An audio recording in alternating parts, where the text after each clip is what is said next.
आणि आता एक महत्त्वाची बातमी, कॅप्टन अशोक खरातला कोर्टात हजर केलं गेलेलं आहे। बलात्काराच्या गुन्ह्यातील संशयित आरोपी आहे खरात आणि त्याला आता कोर्टात हजर करण्यात आलेलं आहे। या क्षणाची महत्त्वाची अपडेट आपण पाहतोय। बलात्काराच्या गुन्ह्यातील संशयित आरोपी स्वयंघोषित कॅप्टन खरात याला कोर्टामध्ये हजर करण्यात आलेलं आहे। आपण पाहिलं या प्रकरणातली सर्वात मोठी अपडेट ती म्हणजे त्याला अटक करण्यात आली होती आणि या अटकेनंतर लगेचच कॅप्टन स्वयंघोषित कॅप्टन अशोक खरात याला आता कोर्टामध्ये हजर करण्यात आलंय। तेव्हाची ही दृश्य आपण पाहू शकतो। याविषयी अधिक माहिती देण्यासाठी आपले प्रतिनिधी अभिजित सोनवणे आपल्या सोबत जोडले गेलेले आहेत। अभिजित, कॅप्टन अशोक खरातला कोर्टात हजर केलं गेलेलं आहे, काय नेमकं घडतंय? राखी सरकारवाडा पोलीस ठाण्यामध्ये या सगळ्या संदर्भामध्ये गुन्हा दाखल करण्यात आलेला आहे।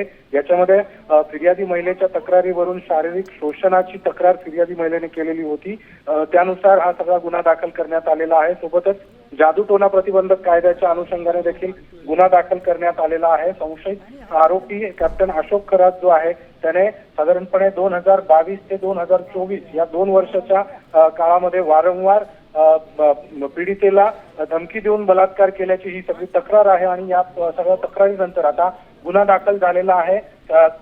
अशोक खरात याला कोर्टासमोर हजर करण्यात आलेला आहे। या सगळ्या प्रकरणाचा तपास करण्यासाठी पोलिसांनी कोर्टाकडे आता पोलीस कोठडीची मागणी केलेली आहे। त्यामुळे आता कोर्टामध्ये नेमक्या काय काय घडामोडी घडतायत हे पुढच्या काही वेळामध्ये स्पष्ट होईल। मात्र अतिशय उच्च पदस्थ अधिकारी असतील, मंत्री असतील, यांच्यासोबत राजकीय नेत्यांसोबत कॅप्टन अशोक खरात याचे संबंध होते आणि त्यामुळे कुठेतरी या प्रकरण जे आहे ते दाबलं जाऊ नये यासाठी देखील पोलिसकडून मागणी करण्यात आलेली आहे। त्यामुळे आता नेमकं पोलीस तपासामध्ये नक्कीच अभिजित, धन्यवाद तुम्ही दिलेल्या महत्त्वपूर्ण माहितीबद्दल। आपण पाहतोय कॅप्टन अशोक खरातला आता कोर्टात हजर केलं गेलेलं आहे। दरम्यान स्वयंघोषित कॅप्टन अशोक खरात नेमका कोण आहे, आपण त्याविषयी अधिक माहिती घेऊया।